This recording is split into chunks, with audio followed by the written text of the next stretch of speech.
Best scene from In Primordial Silence. Exterior abatis, excavation area day. Workers and crews set up tents and the gear. A small van approaches. It stops and the team of Nassim, Douglas, Daphne, Virgil, and Pascal come out. There are some military trucks with soldiers. The commanding officer approaches Nassim and gives her a military salute. Dr. Rafat, welcome. We are here for your protection. Thank you. I welcome your presence, though I hope it won't be needed. They shake hands. The officer leaves. Douglas approaches. Dr. Rafat, how do you feel? Just Nassim, Douglas. I'm somewhat nervous. My whole career depends on this project. You're right, but whatever happens, you can count on me. Thanks a lot, Douglas. I appreciate it. Exterior abatis, excavation area day. Title over 10 days later. The crew is working. The French stone-made door of a mastabas have been revealed under the sand. Nassim and the team stand in front of the door. They all put on gas masks, holding flashlights in their hands. Daphne is filming the event while Pascal takes photos. Two workers push the door. The door slowly opens, revealing the interior. Nassim enters first and the team follows. Interior abatis, tomb later, antechamber. In the center of an obelisk, they gather around. Nassim touches the hieroglyphics gently with her fingers. She nods yes. The others cheer. Virgil spotlights around. Nassim does the same.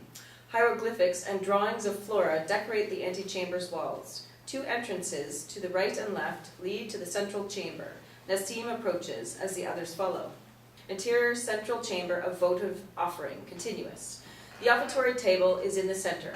There are hieroglyphics on the walls. On the right is a smaller chamber, the chamber of funeral offerings. Nassim illuminates clay jars, furniture, tools, weapons, statues, and funeral offerings.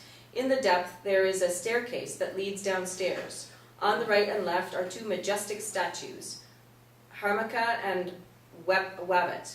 Another door, similar to the entrance door, is at the end of the staircase. Okay, we stop here. We will proceed to the lower level during the next stage.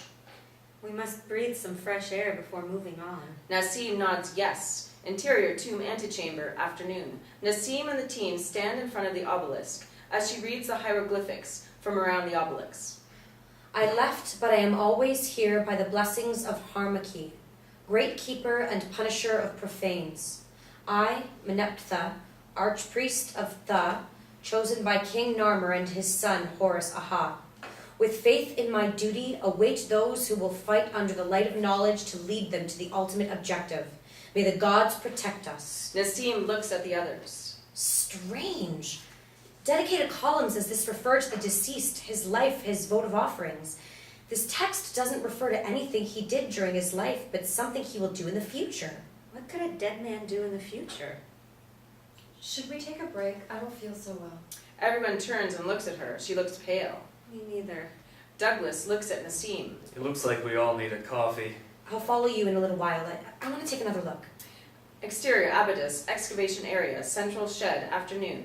Everyone except Nassim sits at a wooden table with Nassim's two students, early 20s. I noticed a name. He turns to one of Nassim's students. Who was Harmaka? Solar god connected with the afterworld gates. Seems Meneptha needed his blessing to rest here.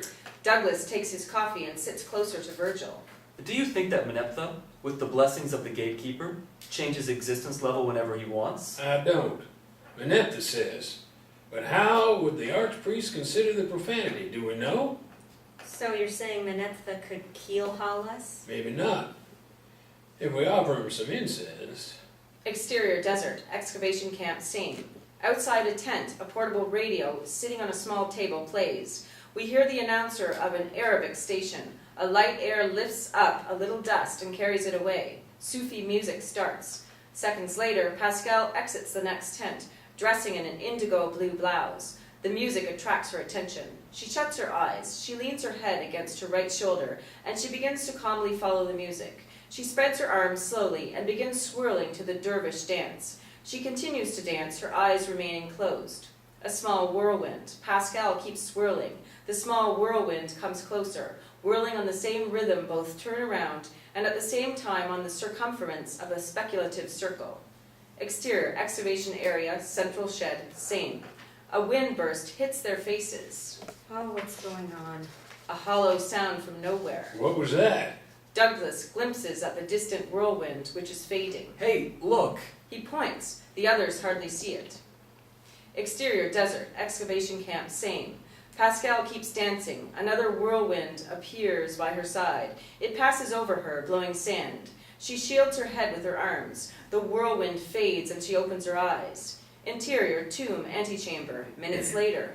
Nassim stands in front of the obelisk with 4 of her students, early 20s, papers in hand. Douglas and Virgil by her side. Was it a strong wind? No, but it was strange. If it is a sign, we must do something to appease Meneptha. Nassim looks at Douglas. I'll explain you. Let's go outside. Exterior excavation area, central tent, twilight. They are all together under the tent, except Pascal. Douglas brings Nassim a cup of coffee and sits by her side. Thank you, Douglas. This was needed. Virgil looks at Nassim. So, what have you decided? If you think it's necessary, fine. Virgil holds the function of a traditional archpriest in his clan, making him the most entitled to conduct the offerings. Nassim turns to Vigil. Very well, and do as you think. Pascal is approaching. Where have you been? I was dancing with a whirlwind. There is a second hollow sound, followed by a faint earth tremble. Was it an earthquake? Another whirlwind. Pascal points at it. Another one like this. More whirlwinds begin to appear out of nowhere, a small panic. We must hurry. It's going to be dark soon. Douglas nods. Let's go. We don't have much time. Interior tomb, chamber of offerings, minutes later. A circle traced on the sand in front of the altar, enclosed by candles. Douglas lights the last one as the spotlights simultaneously turn off. Seconds later, Virgil is coming in. Why did the lights go off? Wind moved cables down and they had to switch off the generator. Virgil goes to the altar and opens a small bag, takes out some incense, and burns it on the altar. Everybody get into the circle. Stand back to back and hand in hand. No matter what happens, don't move. They all follow his advice. Like what? Like Dawn of the Mummy. Pascal turns and looks at her with her wide-eyed. Virgil enters the circle, turns to the altar, and pronounces a few words in Swahili. Everybody's breath looking like steam. Exterior, excavation area, same.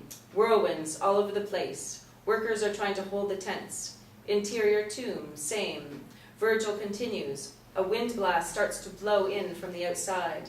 All candles extinguish. It is completely dark. A sound like howling is heard out of the blue. This is something bigger than an angry high priest. Douglas, I need your help. Now!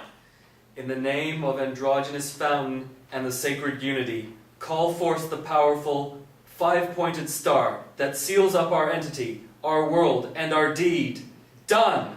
A big pentagram of white light appears on the floor where they stand. The wind stops. In the name of life, I take the sword of power and engrave the divine circle of fire that protects us. Done!